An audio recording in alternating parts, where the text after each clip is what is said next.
കോഴിക്കോട് നഗരത്തിലെ 3 കടകൾ കുത്തിത്തുറന്ന കവർച്ച നടത്തിയ അന്തർ സംസ്ഥാന മോഷ്ടാവ് അറസ്റ്റിൽ. കൊടുവള്ളി സ്വദേശി അളരാന്തിരി സക്കരിക്കെതിരെയാണ് കസബ എസ്ഐ ജഗത് മോഹൻ ദത്ത് അറസ്റ്റ് ചെയ്തത്. പ്രതിയെ ഇന്ന് ഉച്ചകഴിഞ്ഞ് കോടതിയിൽ ഹാജരാക്കും. കോഴിക്കോട് നഗരത്തിലെ 19 CCTV ദൃശ്യങ്ങൾ വഴിയാണ് പ്രതിയെക്കുറിച്ച് സൂചന ലഭിച്ചത്.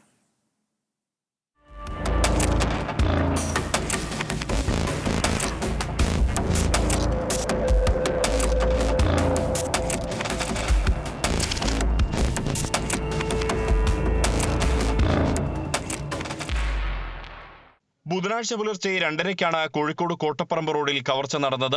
3 കടകളിൽ നിന്നായി 43,000 രൂപയും മൊബൈൽ ഫോണുമാണ് കവർന്നത്.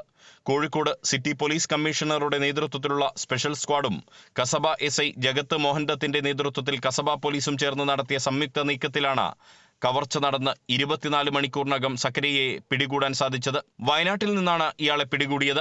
14-ാം വയസ്സിൽ കവർച്ച തുടങ്ങിയ 41-കാരനായ സക്കരിയക്കെതിരെ കേരളത്തിൽ മാത്രം 110ഓളം കേസുകളുണ്ട്. 15 പോലീസ് സ്റ്റേഷനുകളിൽ ഇയാൾക്കെതിരെ വാറന്റുണ്ട്. ഇതിനു പുറമെ കർണാടകയിലും തമിഴ്നാട്ടിലും വിവിധ മോഷണ കേസുകളുണ്ടെന്നും Kozhikode town ACP KG Suresh വ്യക്തമാക്കി. താമരശ്ശേരി സ്വദേശിയായ സക്കറിയ 14-ാമത്തെ വയസ്സിലാണ് മോഷണം ആരംഭിച്ചത്. പിക്ക് പോക്കറ്റിങ്ങിൽ നിന്നും തുടങ്ങി അങ്ങനെ HB അതുപോലെ തന്നെ കവർച്ചയുടെ എല്ലാ മേഖലകളിലും വന്നതിന് ശേഷമാണ് പല ജില്ലകളിലും ഓപ്പറേഷൻ ചെയ്തിട്ടുണ്ട്. കേരളത്തിൽ അങ്ങോളം ഇങ്ങോളമായിട്ട് കൃത്യമായി പറഞ്ഞാൽ 110 കേസുകൾ നിലവിലുണ്ട്.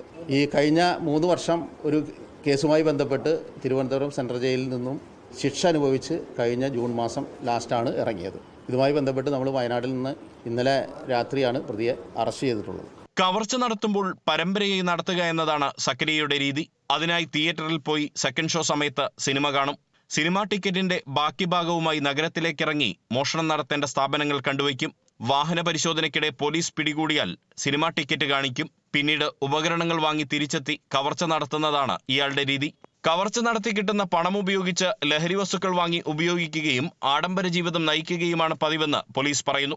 ഇക്കഴിഞ്ഞ ജൂണിലാണ് തിരുവനന്തപുരം സെൻട്രൽ ജയിലിൽ നിന്നും 3 വർഷത്തെ തടവ് ശിക്ഷ കഴിഞ്ഞ് സക്കറിയ പുറത്തിറങ്ങിയത്. പിന്നാലെ വീണ്ടും കവർച്ചാ പരമ്പര തുടങ്ങുകയായിരുന്നു.